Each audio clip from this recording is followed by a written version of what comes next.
കണ്ണൂർ വിഷൻ്റെ എല്ലാ പ്രേക്ഷകർക്കും സ്വാഗതം. ഇനി നമുക്ക് വിഷുഫലത്തിൽ നക്ഷത്രഫലത്തെക്കുറിച്ച് ചിന്തിക്കാം. നക്ഷത്രാത് ഹരതേ പാപം എന്നാണ്. എന്താണ് നക്ഷത്രത്തിൻ്റെ പ്രാധാന്യം? നക്ഷത്രങ്ങളെ ദിവസം നമ്മൾ ക്ഷേത്ര ദർശനം ചെയ്യുന്നത് കൊണ്ട് നക്ഷത്രാത് ഹരതേ പാപം, എല്ലാ പാപങ്ങളെയും ഇല്ലാതെ കണ്ടാക്കാനാണ് ക്ഷേത്രത്തിൽ നക്ഷത്ര ദിവസം ദർശനം ചെയ്യുന്നതും ക്ഷേത്രത്തിൽ നക്ഷത്രം പറഞ്ഞ് പുഷ്പാഞ്ജലി കഴിക്കുന്നതും. 27 നക്ഷത്രങ്ങളെക്കുറിച്ച് നമുക്ക് മനസ്സിലാക്കാം. ആദ്യം തന്നെ മേടം രാശിയിലുള്ള അശ്വതി, ഭരണി, കാർത്തികയുടെ ആദ്യ 15 നാഴിക ചേരുന്നതാണ് മേടം രാശി. ഈ മേടം രാശിയിലുള്ള ഈ നക്ഷത്രക്കാരെ സംബന്ധിച്ച് ഈ വിഷുഫലത്തിൽ ഏറ്റെടുത്ത പ്രവൃത്തികളെല്ലാം ഭംഗിയായി നിർവഹിക്കാൻ ശ്രമിക്കുകയും അത് സഫലീകരിക്കപ്പെടുകയും ചെയ്യുന്ന ഒരു വിഷുഫലമാണ്. അതുപോലെ തന്നെ മംഗളകർമ്മങ്ങൾക്ക് സാക്ഷിയാകുന്ന ഒരു വിഷുഫലത്തെയാണ് സൂചിപ്പിക്കുന്നത്.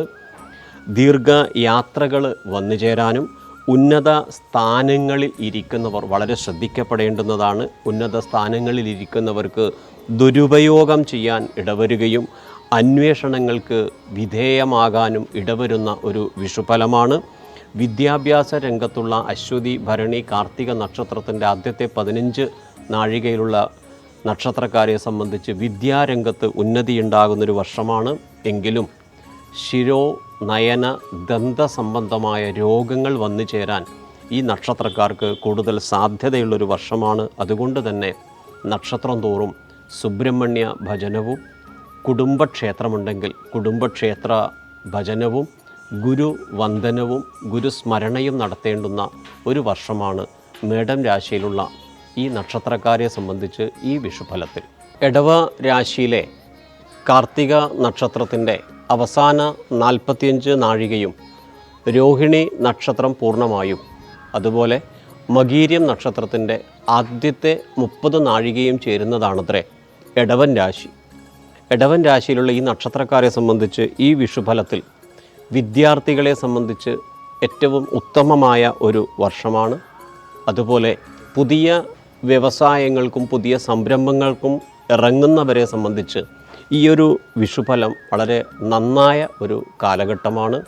പൂർവികമായ ഭൂമി വന്നു ചേരുക, പൂർവികമായ ഭവനം വന്നു ചേരുക, ഇത്തരം കാര്യങ്ങൾക്കൊരു അനുകൂലമായ വർഷമാണ് ഈ നക്ഷത്രക്കാരെ സംബന്ധിച്ച്. എങ്കിലും ചെറിയ ചെറിയ നിയമപരമായ തടസ്സങ്ങളും അപവാദങ്ങളും ഒക്കെ വന്നു ചേരാൻ സാധ്യതയുള്ളതുകൊണ്ട് പാർട്ട്ണർഷിപ്പുമായി ബന്ധപ്പെട്ട് പ്രവർത്തിക്കുന്ന ഇടവ രാശിയിലെ ഈ പറഞ്ഞ കാർത്തികയുടെയും അതുപോലെ രോഹിണി, മകീരത്തിൻ്റെ ആദ്യത്തെ 30 നാഴിക നക്ഷത്രക്കാർ കുറച്ച് ശ്രദ്ധിക്കേണ്ടുന്നൊരു വർഷകാലഘട്ടമാണ്.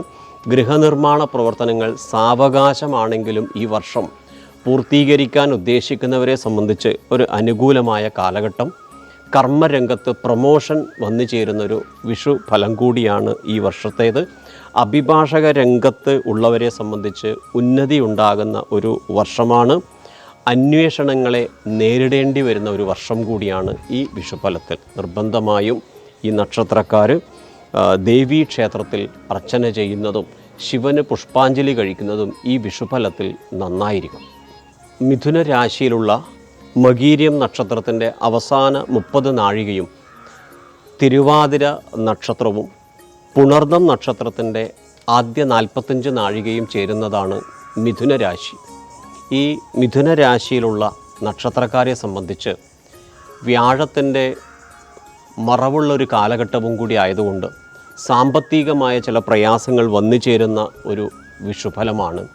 സ്വജനങ്ങളുമായും സുഹൃജനങ്ങളുമായും കലഹിക്കുന്ന അഥവാ അകൽച്ച വന്നു ചേരുന്ന ഒരു വിഷുഫലത്തെയാണ് സൂചിപ്പിക്കുന്നത്. സാഹോദര്യത്തിൽ വിള്ളലുകൾ വന്നു ചേരുന്നൊരു വിഷുഫലമാണ്. കർമ്മരംഗത്ത് അലച്ചിലുകൾ ഉണ്ടായേക്കാവുന്ന ഒരു വിഷുഫലമാണ്. മംഗളകർമ്മങ്ങൾ നടക്കുന്നതിലൂടെ ജീവിതത്തിൽ സ്ഥിരത വന്നു ചേരാനും സാധ്യതയുള്ള ഒരു വിഷുഫലം കൂടിയാണ്. കുടുംബസമേതം ക്ഷേത്രദർശനം, വിനോദയാത്രകൾ എന്നിവ ഈ ഒരു വിഷുഫലത്തിൽ ചെയ്യുന്നത് നന്നായിരിക്കും. അതേസമയം കായിക സാംസ്കാരിക രംഗത്ത് പ്രവർത്തിക്കുന്ന മിഥുന രാശിയിലുള്ള ഈ നക്ഷത്രക്കാരെ സംബന്ധിച്ച് ഈ വർഷത്തിൽ അനുകൂലമായ ഒരു കാലഘട്ടമാണ്. അതേസമയം ഗവേഷണ രംഗത്തുള്ളവർ ഉദ്ദേശിച്ച രീതിയിൽ ഒരു അഭിവൃദ്ധി വന്നു ചേരുന്ന ഒരു വിഷുഫലമല്ല. നിർബന്ധമായും ഈ നക്ഷത്രക്കാർ വിഷ്ണു ക്ഷേത്രത്തിൽ തൊഴുതു പ്രാർത്ഥിക്കുക, വിഷ്ണു സഹസ്രനാമം ചൊല്ലുക, വിഷ്ണുവിന് മഞ്ഞപ്പട്ട് സമർപ്പിക്കുക. ഇതൊക്കെ ഈ വിഷുഫലത്തിൽ കൂടുതൽ അഭിവൃദ്ധിയെ തരാൻ ഇടവരുന്ന ഒരു പരിഹാരമാണ്.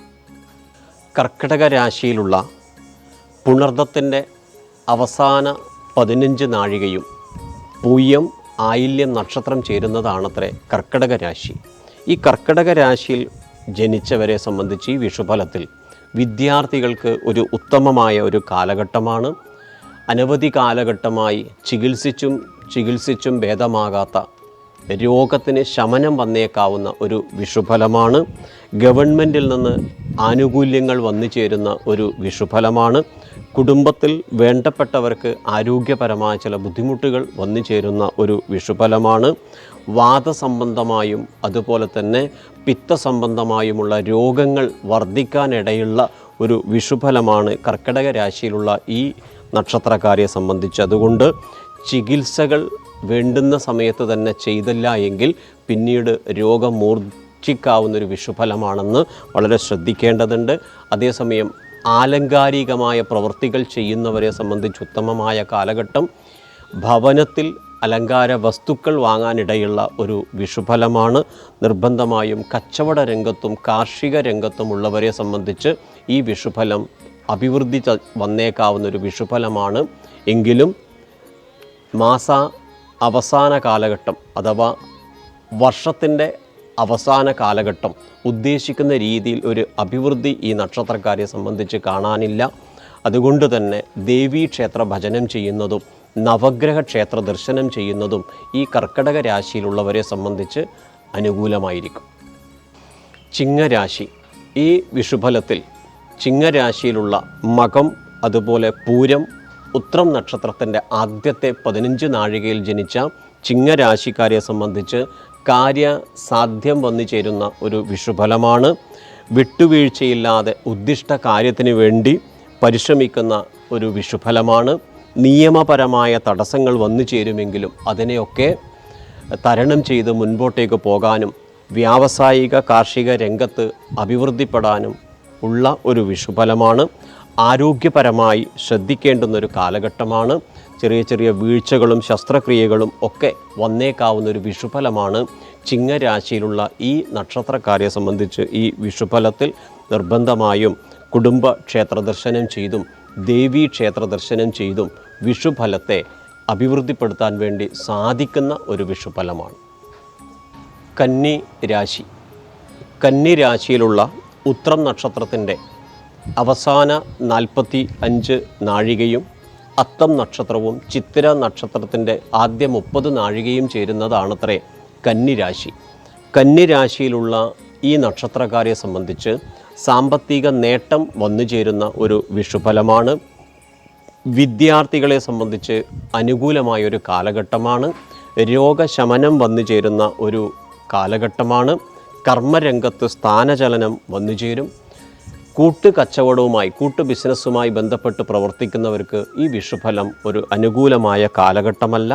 അതേസമയം കുടുംബത്തിൽ നിന്ന് ഒറ്റപ്പെട്ടു പോകാനും സുഹൃത്ത് നിന്ന് ഒറ്റപ്പെട്ടു പോകാനുമൊക്കെ സാധ്യതയുള്ളൊരു വിഷുഫലമാണ് കന്നിരാശിക്കാരെ സംബന്ധിച്ച്. അതുകൊണ്ട് തന്നെ ചില സന്ദർഭങ്ങളിൽ ഭാഗ്യം അടുത്തെത്തിയിട്ടും നഷ്ടപ്പെട്ടേക്കാവുന്നൊരു വിഷുഫലമാണ്.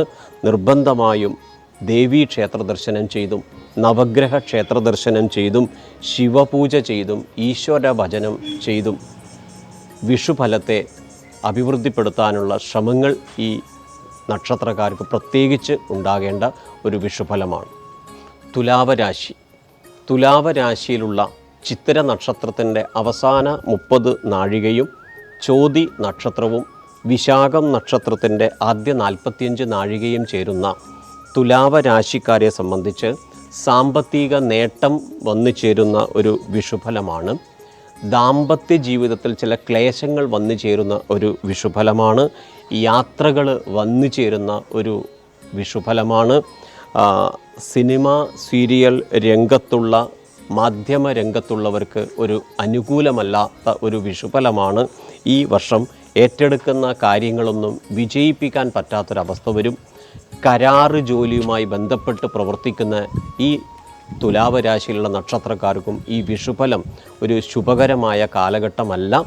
അതേസമയം ജേർണലിസം പോലുള്ള രംഗത്ത് പ്രവർത്തിക്കുന്നവർക്കും ആലങ്കാരിക രംഗത്ത് പ്രവർത്തിക്കുന്നവർക്കും ഈ വിഷുഫലം നല്ലതാണത്രേ. നിർബന്ധമായും തുലാവ് രാശിയിൽ ജനിച്ച ഈ നക്ഷത്രക്കാർ സുബ്രഹ്മണ്യ ഭജനം ചെയ്തും വിഷ്ണു ക്ഷേത്ര ദർശനം ചെയ്തും അഭിവൃദ്ധിപ്പെടുത്തേണ്ടുന്ന, തടസ്സങ്ങൾ നീക്കേണ്ടുന്ന ഒരു വിഷുഫലമാണ്. വൃശ്ചികം രാശിയിലെ വിശാഖം നക്ഷത്രത്തിൻ്റെ അവസാന 15 നാഴികയും അതുപോലെ അനിഴം നക്ഷത്രവും തൃക്കേട്ടകയും ചേരുന്നതാണ് വൃശ്ചിക രാശി. ഈ വൃശ്ചിക രാശിയിലുള്ള നക്ഷത്രക്കാരെ സംബന്ധിച്ച് ഈ വിഷുഫലത്തിൽ വിദ്യാർത്ഥികളെ സംബന്ധിച്ച് വിദ്യാവിജയം നേടുന്ന ഒരു വർഷമാണ്. സൗഹൃദങ്ങൾ അകലാനുള്ള സാധ്യത കൂടുതലാണ്. കുടുംബത്തിൽ ഐക്യത കുറയുന്ന ഒരു വിഷുഫലമാണ്. അതേസമയം വിദേശയാത്ര ആഗ്രഹിച്ചവരെ സംബന്ധിച്ചും അതിനുവേണ്ടി മുൻപോട്ട് പോകുന്നവർക്കും ഈ ഒരു വിഷുഫലത്തിൽ ഒരു അനുകൂലമായ കാലഘട്ടമാണ്. സ്ഥലം, ഭൂമി വാങ്ങാനിടവരും പൂർവീകമായ ഭൂമി വന്നു ചേരുന്ന ഒരു വിഷുഫലമാണ്. അതേസമയം കാർഷിക രംഗത്ത് ഉദ്ദേശിക്കുന്ന രീതിയിൽ ഒരു വിജയം കൈവരിക്കാൻ സാധിക്കില്ല.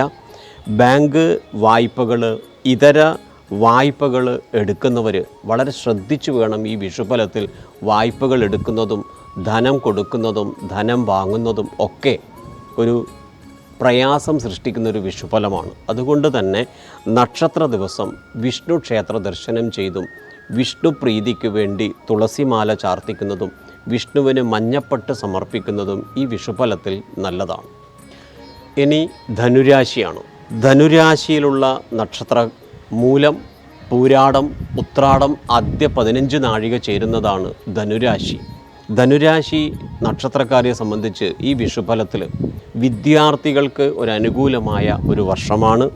ഭവനം പുതുക്കിപ്പണിയാൻ ആലോചിക്കുന്നവരെ സംബന്ധിച്ചൊരു അനുകൂല കാലഘട്ടമാണ്. നേതൃരംഗത്തുള്ളവർക്ക് ഉയർച്ചയുണ്ടാകുന്ന ഒരു വിഷുഫലമാണ്. ജോലി സ്ഥാനഭ്രംശവും സ്ഥാനമാറ്റവും വന്നു ചേരുന്ന ഒരു വിഷുഫലമാണ്. കുടുംബത്തിലും സൗഹൃദങ്ങളിലും അഭിപ്രായ ഭിന്നതകൾ വന്നു ചേരുന്ന ഒരു വിഷുഫലമാണ്. കടബാധ്യതകൾ വർദ്ധിക്കാനിടവരും ധനുരാശിക്കാരെ സംബന്ധിച്ച് ഈ വിഷുഫലത്തിൽ. അതുകൊണ്ട് തന്നെ പുതിയ ബിസിനസ്സുകൾ ആരംഭിക്കുന്നതും അതുപോലെ സാമ്പത്തിക ഇടപാടുകൾ നടത്തുന്നതും വളരെയേറെ ശ്രദ്ധിച്ചു വേണം കൈകാര്യം ചെയ്യാൻ. ദാമ്പത്യ ജീവിതത്തിൽ ചെറിയ ചെറിയ പ്രതിബന്ധങ്ങൾ വന്നു ചേരാനും ഈ വിഷുഫലത്തിൽ സാധ്യതയുള്ളതുകൊണ്ട് ദേവീ ഭജനം ചെയ്തും ശിവക്ഷേത്ര ദർശനം ചെയ്തും ഈശ്വരഹിതം വർദ്ധിപ്പിക്കേണ്ടുന്ന ഒരു വിഷുഫലമാണ്. മകര രാശിയിലുള്ള ഉത്രാടം നക്ഷത്രത്തിൻ്റെ അവസാന 45 നാഴികയും തിരുവോണം നക്ഷത്രവും അവിട്ടം നക്ഷത്രത്തിൻ്റെ ആദ്യ 30 നാഴികയും ചേരുന്നതാണ് മകരരാശി. മകരരാശിയിലുള്ള നക്ഷത്രക്കാരെ സംബന്ധിച്ച് ഈ വിഷുഫലത്തിൽ വിദ്യാർത്ഥികൾക്കും അധ്യാപക രംഗത്തുള്ളവർക്കും ഒരു ഉന്നതിയുടെ ഒരു കാലഘട്ടമാണ്.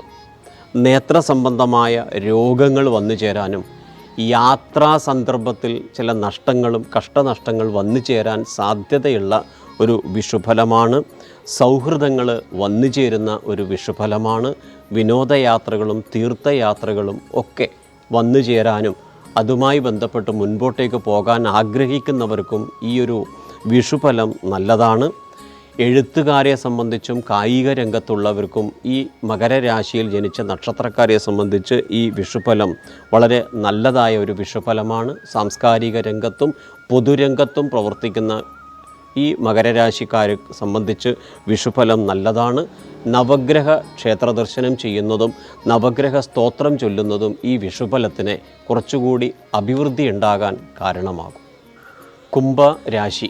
കുംഭരാശിയിലുള്ള അവിട്ടം നക്ഷത്രത്തിൻ്റെ അവസാന 30 നാഴികയും ചതയം നക്ഷത്രവും പൂരൂരുട്ടാതിയുടെ ആദ്യ 45 നാഴികയും ചേരുന്നതാണത്രേ കുംഭം രാശി. കുംഭം രാശിയിലുള്ള ഈ നക്ഷത്രക്കാരെ സംബന്ധിച്ച് വിദ്യാർത്ഥികൾക്ക് അനുകൂലമായ ഒരു കാലഘട്ടമാണ്. ഹയർ സ്റ്റഡീസിനൊക്കെ പോകാൻ ആഗ്രഹിക്കുന്ന വിദ്യാർത്ഥികളെ സംബന്ധിച്ച് ഈ വിഷുഫലം നല്ലതായിട്ടാണ് വന്നു ചേരുക. വിഷയങ്ങളിൽ നിന്ന് ഒഴിഞ്ഞു മാറാൻ ശ്രമിക്കുന്ന ചില കാലഘട്ടവും ഈ നക്ഷത്രക്കാരെ സംബന്ധിച്ച് ഈ വർഷത്തിലുണ്ടാകും. നേതൃരംഗത്തുള്ളവർക്ക് ഉന്നതിയുണ്ടാകുന്ന ഒരു വർഷമാണ്. കുടുംബത്തിൽ മംഗളകർമ്മങ്ങൾ വന്നു ചേരുന്ന ഒരു വർഷമാണ്. ഔഷധ വ്യാപാര രംഗത്ത് പ്രവർത്തിക്കുന്ന കുംഭരാശിക്കാരെ സംബന്ധിച്ച് ഈ ഒരു വിഷുഫലം അനുകൂലമാണ്. വാഹന അപകടങ്ങൾ വന്നു ചേരാൻ സാധ്യതയുണ്ട്. സാഹസിക രംഗത്ത് നിന്ന് മാറി നിൽക്കുന്നത് ഈ വിഷുഫലത്തിൽ അവിട്ടം ചതയം പൂരുരുട്ടാതി നക്ഷത്രക്കാർക്ക് നല്ലതായിരിക്കും. സാഹസിക രംഗത്ത് പ്രവർത്തിക്കുന്ന സൈനിക രംഗത്തും അതുപോലുള്ള സാഹസികമായ രംഗത്ത് പ്രവർത്തിക്കുന്ന നക്ഷത്രക്കാർ വളരെയേറെ ശ്രദ്ധിക്കേണ്ടുന്ന ഒരു വിഷുഫലം കൂടിയാണ് ഈ വർഷം. അതുകൊണ്ട് തന്നെ ദേവീക്ഷേത്ര ഭജനം ചെയ്യുന്നതും ശാസ്താവിന് നീരാഞ്ജനം ചെയ്യുന്നതും നല്ലതായിരിക്കും. ത്വഗ് രോഗവും ഉദരരോഗവും വന്നു ചേരാനും സാധ്യത ഈ കുംഭരാശിക്കാർക്കുണ്ട്. അതുകൊണ്ട് വളരെ ശ്രദ്ധിച്ച് വിഷുഫലത്തിൽ മുൻപോട്ട് പോകുക. മീനരാശി. മീനരാശിയിൽ 2.25 നക്ഷത്രമാണ് ഒരു രാശിയിലുണ്ടാകുക. അതിൽ പൂരുരുട്ടാതി നക്ഷത്രത്തിൻ്റെ അവസാന 15 നാഴികയും ഉത്രട്ടാതിയും രേവതിയും ചേരുന്നതാണ് മീനം രാശി. മീനം രാശിയിലുള്ള ഈ നക്ഷത്രക്കാരെ സംബന്ധിച്ച് കുടുംബ സൗഖ്യം വന്നു ചേരുന്ന ഒരു വിഷുഫലമാണ്. അംഗീകാരങ്ങൾ വന്നു ചേരുന്ന ഒരു വിഷുഫലമാണ്.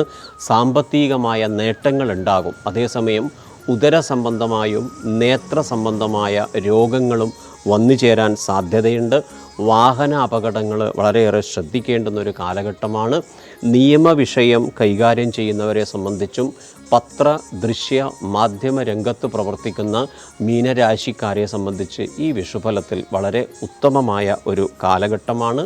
കലാകായിക രംഗത്ത് പ്രവർത്തിക്കുന്ന മീനരാശിക്കാരെ സംബന്ധിച്ചും ഈ വിഷുഫലം നല്ലതാണ്. എങ്കിലും വിഷ്ണു ക്ഷേത്ര ദർശനം ചെയ്യുന്നതും ശിവഭജനം ചെയ്യുന്നതും ഈ നക്ഷത്രക്കാരെ സംബന്ധിച്ച് വിഷുഫലത്തിലുണ്ടാകുന്ന ദോഷശക്തി കുറക്കാൻ സഹായിക്കും. എല്ലാ പ്രേക്ഷകർക്കും അറിയാം, നമ്മുടെ സനാതനധർമ്മത്തിൽ ഓരോ ആഘോഷങ്ങളും അനുഷ്ഠാനങ്ങളും നടത്തപ്പെടുന്നത് കേവലം ഭൗതികമായ ഒരു സുഖത്തെ മാത്രം സൂചിപ്പിക്കുന്നതല്ല, ആധ്യാത്മികമായ അഭിവൃദ്ധിയെ കൂടി സൂചിപ്പിക്കുന്നതാണ്. വിഷുവത്ത് എന്നാണ് പറയുന്നത്. എന്താ വിഷുവത്ത് എന്ന് പറഞ്ഞാൽ രാവും പകലും ഒരുപോലെ ചേരുന്ന ദിവസത്തെയാണ് വിഷുവത്ത് എന്ന് പറയുന്നത്. സൂര്യൻ ഉത്തരായനത്തിൽ ഉച്ചരാശിയിൽ പ്രവേശിക്കുന്ന ദിവസമാണ് നമ്മൾ വിഷു ആഘോഷിക്കുന്നത്. ഈ വിഷുദിനത്തിൽ ഐശ്വര്യങ്ങളെ പ്രതിനിധാനം ചെയ്യാൻ അഷ്ടമംഗല്യങ്ങൾ ഒരുക്കി വെക്കുന്നു. പഞ്ചങ്ങൾ, ഗ്രന്ഥം, എല്ലാ ഐശ്വര്യങ്ങളെയും ഒരുക്കി വെച്ച് നമ്മൾ പുതുവർഷത്തെ വരവേൽക്കുകയാണ്. വിഷുവിനെ കണി കണ്ടു കഴിഞ്ഞാൽ പിന്നീട് അന്നത്തെ ദിവസം ഉറങ്ങുന്നത് ശരിയല്ല. ഈ സമയത്ത് കണി കണ്ടതിന് ശേഷം വിഷ്ണു സഹസ്രനാമമോ ലളിതാ സഹസ്രനാമമോ സമീപത്തെ ക്ഷേത്ര ദർശനമോ ചെയ്ത് ഒരു വർഷത്തെ നമ്മൾ വരവേൽക്കണം. ഐശ്വര്യങ്ങളും കണ്ട് വീണ്ടും കിടന്നുറങ്ങിയാൽ നമ്മുടെ ഐശ്വര്യത്തിന് ക്ഷയമാണ്. അതുകൊണ്ട് ഈ വിഷുഫലത്തിലെങ്കിലും നമ്മുടെ പ്രേക്ഷകർ നമ്മുടെ സനാതന ധർമ്മത്തിനനുസരിച്ച് പ്രവർത്തിക്കുകയും അതിനനുസരിച്ച് ബ്രാഹ്മേ മുഹൂർത്ത ഉത്തിഷ്ഠേതെന്ന ബ്രാഹ്മ മുഹൂർത്തത്തിൽ എഴുന്നേൽക്കുക എന്നുള്ള ഒരു സൂചന ഈ വിഷുഫലത്തിൽ തരുന്നുണ്ട്. ഇനി ബ്രാഹ്മ മുഹൂർത്തത്തിൽ നമുക്ക് എഴുന്നേൽക്കാൻ സാധിച്ചില്ലെങ്കിൽ സൂര്യോദയത്തിന് മുമ്പെങ്കിലും എഴുന്നേൽക്കണം. പക്ഷേ വിഷുവിന് മാത്രമാണ് നമ്മൾ ബ്രാഹ്മ മുഹൂർത്തത്തിൽ എഴുന്നേൽക്കുന്നത്. ഈ ഒരു കാലഘട്ടത്തിൽ പരിപൂർണമായും നമ്മൾ സാത്വിക ആഹാരം കഴിച്ച് ക്ഷേത്ര ദർശനം നടത്തിയും മുതിർന്നവരെ കാണുന്ന സമയത്ത് അവരിൽ നിന്ന് നമ്മൾ കൈനീട്ടം സ്വീകരിക്കുകയാണ്. ഇത് 2 ഫലമാണ് ഇവിടെ തരുന്നത്. മുതിർന്നവർക്ക് കൈനീട്ടം കൊടുക്കുന്നത് കൊണ്ട് ഒരു വർഷത്തേക്ക് ഐശ്വര്യമാണ്. ഇളയവരെ സംബന്ധിച്ച് കൈനീട്ടം വാങ്ങിയാൽ പോരാ, മുതിർന്നവരുടെ പാദം തൊട്ട് നമസ്കരിക്കണം. ഒരു വർഷത്തെ അനുഗ്രഹം ഇളയവർക്കും മുതിർന്നവർക്കും കിട്ടുന്നതാണ് വിഷുവിൻ്റെ കൈനീട്ടത്തിലൂടെ കാണിക്കുന്നത്. നമ്മൾ പടക്കമൊക്കെ പൊട്ടിക്കണം. ഈ പടക്കം പൊട്ടിക്കുമ്പോൾ വളരെ ശ്രദ്ധിക്കണം. അപകടങ്ങൾ വരാതിരിക്കാൻ നമ്മൾ ശ്രദ്ധിക്കണം. ഈ പടക്കം പൊട്ടിക്കുന്നതും പുതിയ വർഷത്തെ വരവേൽക്കാനാണ് ഈ പടക്കം പൊട്ടിക്കുന്നത്. ഈ ദിവസങ്ങളിൽ നമ്മൾ സാത്വിക ആഹാരം കഴിക്കണം. ഇന്ന് ലഹരിയുടെ ആധിക്യം കൂടുതലാണ്.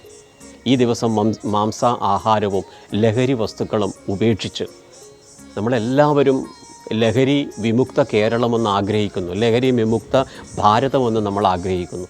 ഓരോ വീടുകളിലും തീരുമാനിക്കണം, ഈ വിഷു ദിവസം ലഹരി വസ്തുക്കൾ ഉപയോഗിക്കില്ല, മാംസ ആഹാരങ്ങൾ ഉപയോഗിക്കില്ല എന്ന് ഉറപ്പ് വരുത്തിക്കൊണ്ട് ഈ ഒരു വിഷുഫലത്തെ, ഒരു വർഷത്തെ ഐശ്വര്യം നമുക്ക് ഓരോരാൾക്കും ഓരോ ഭവനങ്ങളിൽ നിന്നും നമുക്ക് തുടങ്ങാനാകട്ടെ എന്ന് ആത്മാർത്ഥമായി പ്രാർത്ഥിച്ചുകൊണ്ട് കണ്ണൂർ വിഷൻ ചാനലിലെ എല്ലാ പ്രേക്ഷകർക്കും ഐശ്വര്യവും സമ്പൽ സമൃദ്ധിയും നിറഞ്ഞ ഒരു വിഷു ആശംസിക്കുന്നു. നന്ദി, നമസ്തേ.